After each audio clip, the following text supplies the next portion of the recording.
श्रोता बंधु नमस्कार। आमे समस्ते चेष्टा करिबा भल हेबा पाई, कहीं ना बड़ हेबा पाई समस्ते कहती, खूब कम लोग कहती आमे भल हेबा। बड़ हेबा भल कथा, के मना करती, किंतु भल हेबा ताठू बड़ कथा। भल ही पाइले जस केतन उड़ीबो, कहीं ना कवि कहले केही रही नहीं रहिबे नाइटी भव रंग भूमि तले सर्वे निज निज अभिनय सारी बाहु उड़ीबे काल बले दैव दौड़ी मनीष गाई जेणिकी टाणी टेणिकी जाई। तेणु यह भावी चिंती आमे आम योजना करिबा, अग्रसर हवा, भल हाँपाई चेष्टा करिबा। भल हेले समस्ते आमे मला परे भी भल कहिबे, आहा चलीगला केते बढ़िया लोक थिला, आहा आहा ये आहा पदटी आमे मला परे जेमती समस्ते कहतु आहा आहा। आज आम योजना करिबा आसंता काली बुधवार पाई 18 तारीख बुधवार चंद्रमा आसंती शतभिषा नक्षत्र कुंभ राशि रे सूर्य उदय हेबे 6:15 पर, सूर्य अस्त हेबे 5:45 पर, और अशुभ समय दिन 12 रु 1:27। आसंता काली 18 तारीख बुधवार मेष राशि अश्विन नक्षत्र राति 9:15 रु अशुभ समय आरंभ हेबो। ए दिन यथेष्ट बेसी आयर संकेत बहन करुछि। मेष राशि समस्त व्यक्ति आ बाल वृद्ध वनिता आ ब्राह्मण चंडाल आ पंडित मूर्ख समस्ते रोजगार करेंगे। समस्त मन मंदिर रे रोजगार घंटी बाजिबो, केमती आय करी आय करी आय करी। तेणु जो माने कर्मवीर धर्मज्ञ सेमानंकर वृत्ति व्यवसाय सेवारू व्यवसायरू भल भल आय करी खुशी हेबे। देह ठीक ठाक रहिबो, कौनसी प्रकार व्यतिक्रम नाही, कौनसी प्रकार समस्या भी आसीबनी। चाकरिया मानकर पदोन्नति हेबार सूचना अच्छी। तेणु आज दिनटी सबु दिगरु भल, सबु दिगरु भल। मेष राशि पाई वृष राशि आसंता काली 18 तारीख बुधवार वृष राशि कृतिका नक्षत्र राति 9:15 रु मंद समय आरंभ हेबो, दुख देव। ये राशिर समस्त जनता कर्म वीर भली कर्म चंचल रहिबे, धन आय करी खुशी हेबे। रवि बुध शुक्र राहु यही 4 ग्रह मन को उच्चाट करिवे। जे कहिबे खटिले खाइबू, अरे खट रे बसना आलस्य त्याग कर, मन ध्यान देई परिश्रम कर। तेणु शारीरिक समस्या नहीं, पारिवारिक सुख शांति अच्छी। सुतरां मेष भली वृष मध्य महा आनंद रे समय काटिबे। धन धन धन उच्छन करे मन, तेणु धन आसिले व्यवस्था करिबा आनंद पाई सुख पाई, किंतु धन शांतिर कारक नुहे, एटा मन रखिया उचित। मिथुन आसंता काली बुधवार 18 तारीख मिथुन राशिर मृगशिरा नक्षत्र राति 9:15 ठारू अशुभ समय आसिबो। दिनटी मध्य फल देव। जगी रखी मापी चुपी व्यवहार न कले पानरू चून खसीगला परी कलह हेबा भली परिस्थिति सृष्टि हेबो। सुविद्या बुद्धि काम देवनी, अपमान मिल जाई पारे। पूजा पाठरे मन देले समयटी शांति रे जीवो। जदि मिथुन राशि लोके बेसी संलाप न करिवे, बेसी कास न मिशिबे, ते भल। सेमाने जदि घरे बसी चुपचाप ठाकुर घरे पूजा पाठ करिवे, निरटी शांति रे जीवो। देह ठीक ठाक रहिबो, मात्र मन भल रहिबो नाही। मिथुन राशिर कर्कट कथा आसंता काली 18 तारीख बुधवार कर्कट राशिर घातवार। କର୍କଟ ରାଶିର ଘାତବାର। ବୁଧ ଗ୍ରହ ପରା ପରମ ଶତ୍ରୁ କର୍କଟ ରାଶିର।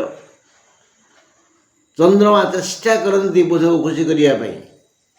ଚନ୍ଦ୍ରମା ଭଲ ପାଆନ୍ତି ବୁଧକୁ, ବୁଧ କିନ୍ତୁ ଘୃଣା କରେ, ଈର୍ଷା କରେ। ତେଣୁ ବୁଧ ଗ୍ରହ ପରମ ଶତ୍ରୁ କର୍କଟ ରାଶିର। ରାତି 9:15 ପୁନର୍ବସୁ ନକ୍ଷତ୍ରର ଅଶୁଭ ସମୟ ଆରମ୍ଭ ହେବ। ରାତି କଥା ଦେହ ଖରାପ ହେବ, ପୁରୁଣା ରୋଗ ଥିଲେ ଅଧିକ ବାଧିବ, ଅଧିକ ପୀଡ଼ା ଦେବ, ଯନ୍ତ୍ରଣା ବଢ଼ିଯିବ। ବଢ଼ିଆ କାମ କରି ନିନ୍ଦା ଶୁଣିବେ, ଭଲ କାମ ଗୁଡ଼ିଏ କରିବେ, ପ୍ରଶଂସା ନାହିଁ। ଆଉ ଅସନ୍ତୋଷ ହେବେ। ବହୁ ବାଧାବିଘ୍ନ ଦେଇ ଜୀବନଯାତ୍ରା କରିବାକୁ ପଡ଼ିବ। ଯଥା ସମୟରେ ଭୋଜନ କି ଶୟନ ସୁଖ ମିଳିବ ନାହିଁ। ଯଥା ସମୟରେ ମିଳିବ, ନ ମିଳିବ ନାହିଁ, କିନ୍ତୁ ଯଥା ସମୟରେ ମିଳିବ ନାହିଁ। ସିଂହ କଥା, ଆସନ୍ତାକାଲି ବୁଧବାର 18 ତାରିଖ ସିଂହ ରାଶି ମଘା ନକ୍ଷତ୍ରର ରାତି 8:15-10 ଅଶୁଭ କାଳ ଆରମ୍ଭ ହେବ। ମାତ୍ର ସିଂହ ରାଶି ଜନତାଙ୍କୁ ଆଜି ଧନଲକ୍ଷ୍ମୀଙ୍କର କରୁଣା ଅଛି। ଆ ବାଳ ବୃଦ୍ଧ ବନିତା, ଆ ବ୍ରାହ୍ମଣ ଚଣ୍ଡାଳ, ଆ ପଣ୍ଡିତ ମୂର୍ଖ ସମସ୍ତେ ଆଜି ଧନ ପାଇଁ ଚଳଚଞ୍ଚଳ ହେବେ।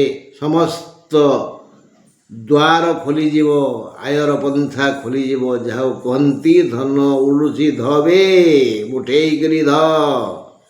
ସେ ଚଞ୍ଚଳା ପୁଣି ଖସିଯିବେ। ସମସ୍ତ ଆର୍ଥିକ ସମସ୍ୟାର ଅନ୍ତ ହେବ। ଦେହ ମୁଣ୍ଡ ଠିକ୍ ଠାକ୍ ରହିବ, କୌଣସି ଅସୁବିଧା ନାହିଁ। ଯିଏ ଅଳସୁଆ ହେବ, ଯିଏ କର୍ମବିରଣ ହେବ, ତା ପ୍ୟାକେଟକୁ ପଇସା କେଉଁଠୁ ଆସିବ? ନାଇଁ ନାଇଁ ନାଇଁ ନାଇଁ ନାଇଁ। କର୍ମ ଚଞ୍ଚଳ ହେବା, ଆଖି ମେଲା କରି ଦେଖିବା ଓ ଟିକେ ପରିଶ୍ରମ କରିବା। ଉପାୟ ଦୁଷିବ, ଚଳଚଞ୍ଚଳ ହେବା। କନ୍ୟା କଥା, ଆସନ୍ତାକାଲି 18 ତାରିଖ ବୁଧବାର କନ୍ୟା ରାଶି ଉତ୍ତର ଫାଲ୍ଗୁନ ନକ୍ଷତ୍ରର ରାତି 9:15 ଅଶୁଭ ସମୟ ଆସିବ। ଏମାନଙ୍କୁ ଆଜି ଅମୂଲ୍ୟ ଧନ ମିଳିବ। କହିଲ କହିଲ କହିଲ ଅମୂଲ୍ୟ ଧନ କ'ଣ? ସେଟା ହେଉଛି ସମ୍ମାନ। ମାନୁ ହି ମହତାଂ ଧନଂ। ମହତ ଲୋକ, ସାଧୁ ସନ୍ଥ ଜ୍ଞାନୀ ଗୁଣୀ, ୟାଙ୍କ ଧନ ହେଲା ସମ୍ମାନ।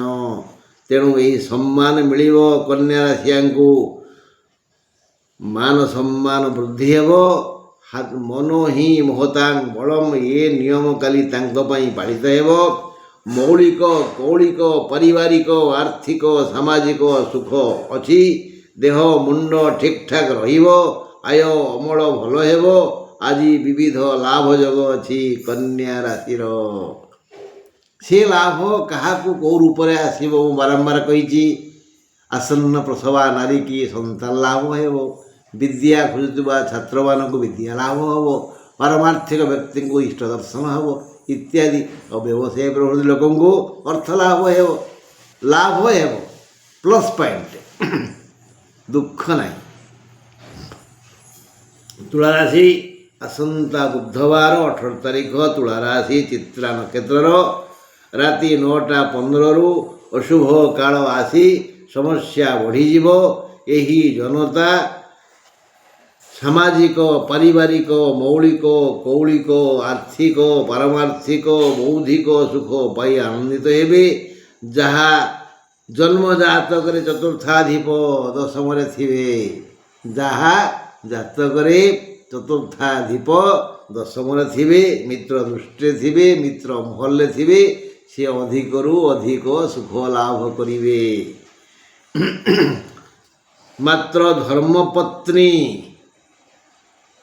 ବା ବଡ଼ ଝିଅ ବା ମା, ଏଇଭଳି ମାତୃଜାତି ଟିକେ ବ୍ୟଥା ଦେବେ। ତାଙ୍କ ପାଇଁ ଦୁଃଖ ଟିକେ ଆମେ ପାଇବା। ବିଛା କଥା ବୁଝିବାନି। ଆସନ୍ତା 18 ତାରିଖ ବୁଧବାର ବିଛା ରାଶି ବିଶାଖା ନକ୍ଷତ୍ରର ରାତି 8:15 ଅଶୁଭ ସମୟ ଆରମ୍ଭ ହେବ। ଏ ଦିନ ବିଛା ରାଶି ଧାରୀ ବ୍ୟକ୍ତିଙ୍କର ଦେହ ଖରାପ ହେବ। ପୁରୁଣା ରୋଗ ଥିଲେ ଅଧିକ ଯନ୍ତ୍ରଣା ଦେବ। ଗୁଡ଼ାଏ ବୁଲାବୁଲି କରି ବ୍ୟସ୍ତ ବିବ୍ରତ ହେବେ। ଯଥା ସମୟରେ ଭୋଜନ ଓ ଶୟନ ସୁଖ ମିଳିବନି। ବନ୍ଧୁ ମିଳନ ଯୋଗ ଅଛି। ଦେବ ଦର୍ଶନ ହେବାର ସୁଯୋଗ ଆସିବ। କିଛି ଖଟା କିଛି ମିଠା ବିଚାର ଆସିପାରେ। ଧନୁରାଶି ବୁଧବାର 18 ତାରିଖ। ଧନୁରାଶି ମୂଳା ନକ୍ଷତ୍ର ପାଇଁ ରାତି 9ଟା 15ରୁ ଅଶୁଭ ସମୟ ଆସିବ। ଆୟ ବୃଦ୍ଧି ଯୋଗ ଅଛି। ଏଣୁ ସମସ୍ତ ଜୀବିକାରୁ ବଢ଼ିଆ ଆୟ ଅମଳ ହେବ। ପୁରୁଣା ରୋଗରୁ ମୁକ୍ତି ମିଳିବ। ଶାନ୍ତି ସୁଖ ନିକଟରେ ପହଞ୍ଚିଯିବ। ଭାଇ ଭଉଣୀ ସମ୍ପର୍କ ସୁଦୃଢ଼ ହେବ। ବ୍ୟବସାୟ ବାଣିଜ୍ୟ କୃଷି ସେବା ଆଇନ ଚିକିତ୍ସା ଆଦିରୁ ଆୟ ଆୟ ଆୟ ଆୟ ଆୟ ଖାଲି ଆୟ ହେବ, ବ୍ୟୟ କମ୍। ମକର ରାଶି 18 ତାରିଖ ବୁଧବାର। ମକର ରାଶି ଉତ୍ତରାଷାଢ଼ ନକ୍ଷତ୍ରର ରାତି 9ଟା 15ରୁ ଅଶୁଭ ସମୟ ଆସିବ। ମାତ୍ର ଏହି ଜନତାଙ୍କ ପାଇଁ ସୁସମ୍ବାଦ ମିଳିବ, ଯାହା ଶୁଣି ଖୁବ୍ ଖୁସି ହେବେ। ହେଲେ ମନ ଆଜି ଆକୁଳ ବ୍ୟାକୁଳ ହେବ। ଅଧୀର ମନକୁ ଶାନ୍ତ କରିବା ପାଇଁ ବୁଦ୍ଧିବିଦ୍ୟା କାମ ଦେବନି। ଆୟ ଅମଳ ହେବ, କିନ୍ତୁ ମନ କାମରେ ଲାଗିବନି। ମନ କାମ କରିବା ପାଇଁ ମନ ହେବନି। ମନ ତ କାହିଁ ଗୋଳେଇ ଘାଣ୍ଟି ହେବ ଆଜି। ଆଉ କାର ମକର ରାଶି ଲୋକଙ୍କର, ବିଶେଷ କରି ଉତ୍ତରାଷାଢ଼ ମକରର। କୁମ୍ଭ ରାଶି ଆସନ୍ତାକାଲି 18 ତାରିଖ ବୁଧବାର। କୁମ୍ଭ ରାଶିର ଶୁଭ ମଙ୍ଗଳ ଦିନ। ସବୁ ପ୍ରକାର ଲାଭ, ସବୁ ଯୋଜନା ସଫଳ ହେବ। କୁମ୍ଭ ରାଶିଆଙ୍କର ସମସ୍ତ ଯୋଜନା ସଫଳ ହେବ। ଧନିଷ୍ଠା ନକ୍ଷତ୍ରର ରାତି 9ଟା 15ଠାରୁ ଅଶୁଭ ସମୟ ଆସିଲେ ବି ତାକୁ ଅଶୁଭରେ ଗଣାଯିବନି। ଆସିବ, କ'ଣ ଟିକେ କ୍ଷତି ହେବ, ନ ହେବ ବୋଲି ନୁହେଁ। ପ୍ରିୟ ପରିଜନ, ପରିବାର ବର୍ଗ, ସମସ୍ତ ସଦସ୍ୟ, ଗାଁ ଲୋକେ, ବନ୍ଧୁବାନ୍ଧବ ସମସ୍ତେ ଆଜି ହସିବେ, ମିଠା କଥା କହିବେ। କେହି କେହି ଉପହାର ଦେବେ, କେହି କେହି ବାକିଆ ପଇସା ଫେରେଇ ଦେବେ, କେହି କେହି ସମ୍ମାନିତ କରିବେ, ସ୍ନେହ କରିବେ, ଆଦର କରିବେ, ମମତା ବାଣ୍ଟିବେ। ପରିବାର ସଦସ୍ୟ ସମସ୍ତେ ଖୁସି ହେବେ। ଜୀବନସାଥୀ ଆଭୂଷଣ କିଣି ଦେଇପାରନ୍ତି। ଜୀବନସାଥୀ ପୁରୁଷକୁ ସ୍ତ୍ରୀ ବା ସ୍ତ୍ରୀକି ପୁରୁଷ ଆଜି କିଛି ଉପହାର ଦେବେ, ଯେଉଁ ଉପହାର ପାଇ ଏମାନେ ସ୍ନେହ ବିନିମୟ କରିବେ, ଆନନ୍ଦିତ ହେବେ। ଆୟ ଅମଳରେ ବାଧା ନାହିଁ, ଦେହ ଠିକ୍ଠାକ୍ ରହିବ। କୁମ୍ଭ ରାଶିର ଆଜି ବଢ଼ିଆ ଦିନ। ଶ୍ରୀଚନ୍ଦ୍ର। ମୀନ ରାଶି 18 ତାରିଖ ବୁଧବାର। ଆସନ୍ତାକାଲି ମୀନ ରାଶି ପୂର୍ବ ଭାଦ୍ରପଦ ନକ୍ଷତ୍ରର ରାତି 9ଟା 15ରୁ ଅଶୁଭ। ବନ୍ଦ ସମୟ, ବୃଥା ଖର୍ଚ୍ଚ ହେବ। ଦେହ ଯନ୍ତ୍ରଣା ବଢ଼ିଯିବ। ଆୟ ଅମଳରେ ବାଧା ଅଛି। ଅନ୍ୟ ପରିଜନଙ୍କ ପାଇଁ ଆଜି ଖଟିବେ, ଯୋଗାଡ଼ କରିବେ, ଖାଦ୍ୟ ପ୍ରସ୍ତୁତ କରିବେ। ମାତ୍ର ସେ ସମସ୍ତ ଖାଦ୍ୟ ଏମାନଙ୍କ କାମରେ ଲାଗିବନି। କିଛି ଖାଦ୍ୟ ନଷ୍ଟ ହୋଇଯାଇପାରେ। ସମୟର ସଦୁପଯୋଗ ହୋଇପାରିବ ନାହିଁ। ତେଣୁ ମନସ୍ତାପ କରିବେ। ସମୟକୁ ଠିକ୍ କାମରେ ଲଗାଇ ପାରିବେ ନାହିଁ। ଦେବ ଦର୍ଶନ ଯୋଗ ଅଛି। ଆଉ ସନ୍ଧ୍ୟା ପୂର୍ବରୁ ରାତି ଘଡ଼ିଏ ପର୍ଯ୍ୟନ୍ତ ମଧ୍ୟ ଦେବ ଦର୍ଶନ କରିବାର ସୁଯୋଗ ଆସିବ। ହେଲେ ଦିନଟି ହନ୍ତସନ୍ତ ଭଳି ଲାଗିବ, ହାଉତାସ ଲାଗିବ। ମାନେ ସମୟକୁ ଠିକ୍ ବିନିଯୋଗ କରିପାରିବେନି। କାହାଣୀ ସମୟଚ୍ୟୁତି। ଜ୍ଞାନୀଙ୍କୁ ଏ ପ୍ରଶ୍ନ କଲେ ସେ କହିବେ ଯେ ସମୟ ନଷ୍ଟ ଯିଏ କରେ ସେ ବେଶୀ କଷ୍ଟ ପାଏ।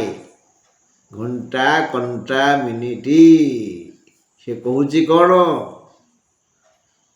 ସେ କହୁଛି ମୋତେ ଦେଖ, ମୁଁ ଯେମିତି ଚଳଚଞ୍ଚଳ, ମୁଁ ବିଶ୍ରାମ ନେଉନି, ସେମିତି ସେକେଣ୍ଡ ଘଣ୍ଟା ମୁଁ ଦେଖ, ମିନିଟ ଘଣ୍ଟା ମୁଁ ଦେଖ, କେତେ କ୍ଷିପ୍ର ଗତି କରୁଛନ୍ତି ସେମାନେ। ତେଣୁ ଆଜି ସମୟ ନଷ୍ଟ ହେଇଯିବ। ମୀନ ରାଶିର ଭାରି ବାଧିବ। ହଁ ବନ୍ଧୁ, ଆସନ୍ତାକାଲି ପୁଣି ଦୁଃଖ ସୁଖ ହେବା। ଆଜି ଏତିକି। ନମସ୍କାର। ଆମେ ଭଲ ହେବା।